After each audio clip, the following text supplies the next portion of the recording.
teman-teman, bertemu lagi di podcast Berani Ungkap.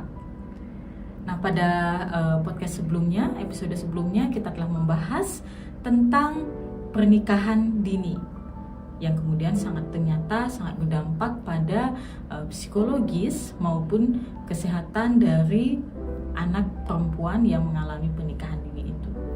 Nah, kali ini kita lebih membahas pada sex education bagi remaja. Apa sih pentingnya sex education? Mengapa kami tim Berani Ungkap membahas tentang itu? Nah, di sini kita tidak akan mengarah ke hal-hal yang sifatnya pada bidang kesehatan. Tapi tim Berani Ungkap fokus pada penemuan ternyata banyaknya kasus pembuangan orok yang terjadi di Bali. Itu yang menjadi concern penting, bahwa ternyata akar persoalannya adalah pada edukasi seksual ini yang sampai saat ini dirasa masih sangat tabu. Nah, berdasarkan catatan atau informasi yang telah dikumpulkan oleh tim Berani Ungkap, dalam 1 tahun terakhir ini saja terjadi kasus pembuangan orok yang cukup memprihatinkan. Nah, saya ambil beberapa contoh ya. Nah, pada Juni 2021 terjadi pembuangan itu pada Agustus 2021 pembuangan orok di irigasi Desa Guang, Kabupaten Gianyar. 1 bulan berselang ditemukan lagi pembuangan orok di Abian Semal, Kabupaten Badung. Dan tak lama berselang, Desember 2021, hal serupa terjadi lagi di Desa Pagayaman, Kabupaten Buleleng. Dan tahun ini pada Maret 2022 ditemukan jenazah orok di sebuah selokan di Denpasar Utara. Nah, dalam hal ini bukan lagi perkara jumlah kasus pembuangan orok itu. 1 kasus pun itu harus diatensi dengan sangat serius. Mengapa? Karena ternyata dari sekian banyak peristiwa yang terjadi, pelakunya adalah pasangan remaja. Nah, ini yang kemudian menjadi hal yang sangat amat serius dan perlu mendapat perhatian dari berbagai pihak. Nah, kenapa remaja itu melakukan atau tega membuang orok? Akar permasalahannya setelah kami coba telusuri adalah bisa dikatakan ada pada 2 hal. Pertama, minimnya sex education, dan yang kedua adalah pada peran keluarga, dalam hal ini komunikasi antara anak dan orang tua mereka. Mengapa ada 2? Nah, kami tidak akan mengarah ke hal-hal yang di bidang lain ya. Kami fokus pada 2 ini saja dulu. Dalam hal ini sex education, coba teman-teman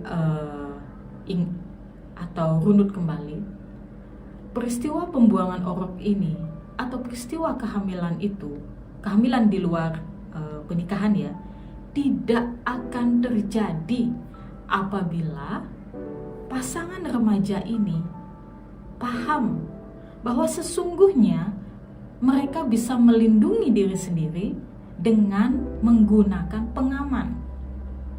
Apa maksudnya dengan pengaman?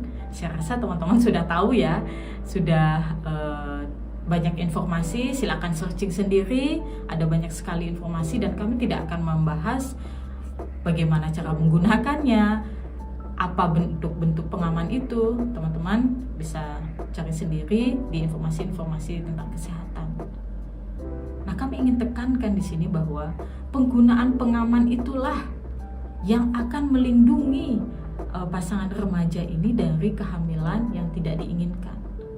Mungkin terdengar sangat simpel ya, sangat sederhana, tapi justru itu yang sering dilupakan. Ingat sekali lagi ya, bahwa pengaman ini ternyata sangat penting untuk melindungi remaja dari risiko-risiko yang tidak diinginkan, termasuk akhirnya terjadi pembuangan orok. Nah, tapi saya perlu tekankan, perlu disclaimer di sini bahwa bukan berarti kami mengiyakan atau mendukung adanya seks di luar nikah atau remaja melakukan hubungan badan selayaknya suami istri. Bukan seperti itu. Karena kita semua harus paham gitu. Kita jujur saja pada diri sendiri bahwa siapa yang bisa mengontrol apa yang dilakukan oleh pasangan remaja? Orang tua? Belum tentu. Teman-temannya juga belum tentu. Jawabannya adalah remaja itu sendiri. Kalau bukan mereka yang bisa mengontrol, tidak akan ada orang lain yang bisa 24 jam tahu apa yang akan mereka lakukan. Nah, pencegahan inilah yang penting. Nah, kemudian yang terkait yang nomor 2, di sini dari beberapa kasus yang kami kumpulkan, diketahui bahwa rata-rata keputusan mereka untuk membuang orok itu baik dengan karena kelahiran yang lebih awal sehingga sang bayi memang meninggal, kemudian atau pasangan itu dengan sengaja membunuh bayinya kemudian dibuang. Nah, mengapa mereka tega? Jawabannya adalah penyebab paling mendasar adalah karena mereka takut. Mereka takut nanti akan dimarahi oleh orang tua. Mereka takut jika sekolah tahu atau publik tahu, maka nama mereka akan memberikan aib. Akhirnya mereka mengambil jalan singkat dengan membunuh dan membuang orok tersebut atau bayi tersebut, dan umumnya dilakukan di daerah-daerah yang dekat dengan air. Nah, apakah persoalannya selesai ketika kemudian mereka membuang orok itu dan tidak ada orang yang mengetahui? Oh, ternyata tidak sesimpel itu. Belum lagi jika ternyata remaja perempuan ini menanggungnya seorang diri. Maksudnya apa? Maksudnya di sini adalah sang pacar tidak mau mengakui kehamilan tersebut. Nah, ini sudah ada buktinya dan memang ada kasus yang terjadi seperti itu di Bali. Jadi remaja perempuan ini menanggung semuanya seorang diri. Dia harus membawa kehamilannya, menutupinya sekian bulan dari orang tua, dan dia melahirkan seorang diri. Umumnya dilakukan di tempat sepi, baik di toilet maupun di sebuah bangunan yang tidak ada penghuninya. Dia melahirkan tanpa bantuan seorang pun, karena dia memang tidak ingin ada orang lain mengetahui. Tapi tidakkah itu kemudian sangat berisiko pada kesehatan dan juga nyawa sang remaja perempuan itu? Oh, sangat. Dan peristiwa-peristiwa traumatik itu dia akan terus membekas bahkan hingga dewasa nanti. Belum lagi jika akhirnya harus berhubungan dengan kasus hukum. Nah, di sini ternyata di poin kedua itu betapa pentingnya komunikasi di dalam keluarga tentang sex education ini. Nah, teman-teman mungkin tahu ya, atau kita jujur saja menjawab pada diri sendiri. Di antara teman-teman semua di sini yang menonton ya, apakah ada atau seberapa sering sih kita membicarakan tentang seksualitas dengan orang tua? Seberapa sering kita mendiskusikan hal itu? Saya memprediksi hanya sedikit atau bahkan sangat jarang, terutama di Bali ya, karena hal itu masih dianggap sangat tabu.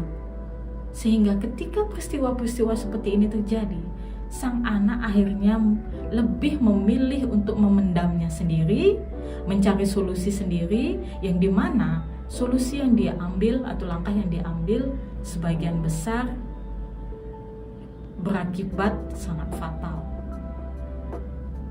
Nah, mungkin tidak ada kata terlambat ya.